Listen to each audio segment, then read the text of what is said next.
एकदंत पौराणिक कथा। बड़ी रोचक और पौराणिक कथा है भगवान गणेश के एकदंत होने की कहानी। आज जानेंगे 4 पौराणिक कथा प्रसंग। श्री गोपाल सेवा समिति में आपका हार्दिक स्वागत करती हूँ। मेरी माताओं, बहनों, दादी, नानी, ताई, भुआ, मौसी और भाभियों, ध्यान से सुनिए, चैनल सब्सक्राइब जरूर करें। सभी को चैनल की लिंक शेयर कीजिएगा। कहानी शुरू करती हूँ। बड़ी ही दिलचस्प है, जिसमें भगवान परशुराम और गणेश युद्ध के साथ साथ भाई कार्तिकेय के साथ लड़ाई की भी कथा चर्चित है। भगवान गणेश के कई नाम हैं, उनमें से उनका एक नाम एकदंत भी है। भगवान गणेश के धड़ पर हाथी का शीश स्थापित होने के कारण उनके 2 हाथी के दांत होने चाहिए, लेकिन भगवान गणेश के पास आम हाथियों की तरह 2 दांत नहीं दिखते हैं। उनकी हर तस्वीर व मूर्ति में केवल एक लंबा दांत दिखता है, दूसरा दांत टूटा हुए दिखाई देता है। इसीलिए उन्हें एकदंत कहा जाता है। बाल्यकाल में उनके पास दोनों दांत थे, बाद में भगवान गणेश का एक दांत टूट गया। इस एक दांत के टूटने व खोने से संबंधित कई कथाएं मिलती हैं। इनमें से एक कथा भगवान परशुराम से, दूसरी कथा वेदव्यास व महाभारत से, तीसरी कथा एक असुर से जुड़ी है और चौथी कथा उनके बड़े भाई कार्तिकेय से जुड़ी हुई है। आज आपको इन कथाओं को संक्षिप्त में बताने की कोशिश करूंगी, जिससे भगवान गणेश के एकदंत होने की कथा जुड़ी है। परशुराम जी जुड़ी पहली कथा। भगवान गणेश के एकदंत होने की सर्वाधिक प्रचलित कथा भगवान परशुराम और गणेश की युद्ध से संबंधित है।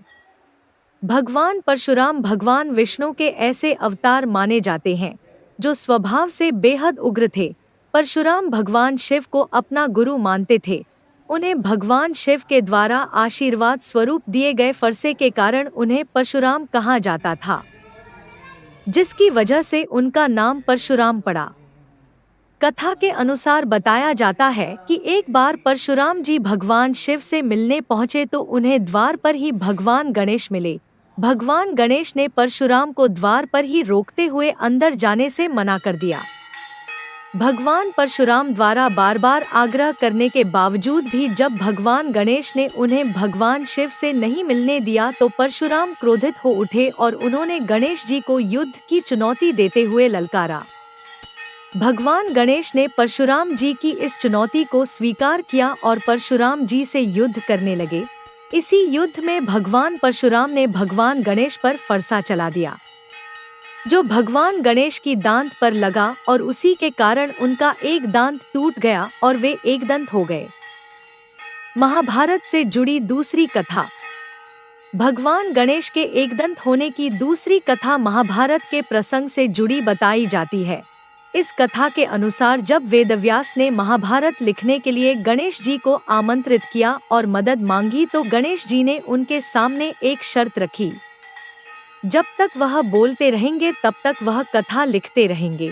जैसे ही वेदव्यास बोलना बंद करेंगे, भगवान गणेश उसी समय महाभारत लिखना बंद कर देंगे और चले जाएंगे। वेदव्यास ने गणेश जी की यह बात मान ली। तभी महाभारत लिखने के लिए गणेश जी ने तब अपना एक दांत तोड़कर उसकी कलम बनाई थी और उसी से पूरा महाभारत लिखा गया था। असुर से जुड़ी तीसरी कथा। भगवान गणेश के एकदंत होने की तीसरी कथा के अनुसार गजमुखासुर से गणेश का युद्ध हुआ था।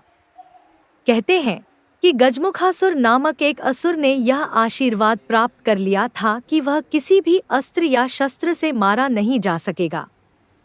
इसकी वजह से गजमुखासुर लगभग अमर हो गया। इसकी वजह से वह निडर हो गया और उसने देवताओं और मनुष्यों को परेशान करना शुरू कर दिया।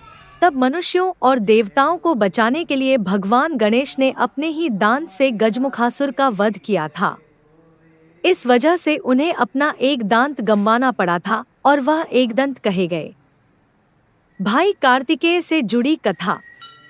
भविष्य पुराण की कथा के अनुसार गणेश जी का दांत किसी और ने नहीं बल्कि भाई कार्तिकेय की वजह से टूटा था। गणेश जी का दांत टूटने की कथा के बारे में बताया जाता है कि बचपन में गणेश जी बहुत शैतानी किया करते थे। जबकि उनके बड़े भाई कार्तिकेय काफी सरल स्वभाव के थे। दोनों भाइयों के विपरीत स्वभाव के चलते शिव पार्वती काफी परेशान रहते थे। कहा जाता है कि गणेश जी कार्तिकेय को बहुत अधिक परेशान किया करते थे। ऐसे ही एक झगड़े में कार्तिकेय ने भगवान गणेश को सबक सिखाने का निश्चय किया और उन्होंने गणपति की पिटाई कर दी, जिससे उनका एक दांत टूट गया और तभी से भगवान गणेश एकदंत कहलाने लगे। शेयर, लाइक, सब्सक्राइब करें। प्रेम से बोलिए सीताराम, राधे कृष्ण, उमा शंकर, हर हर महादेव।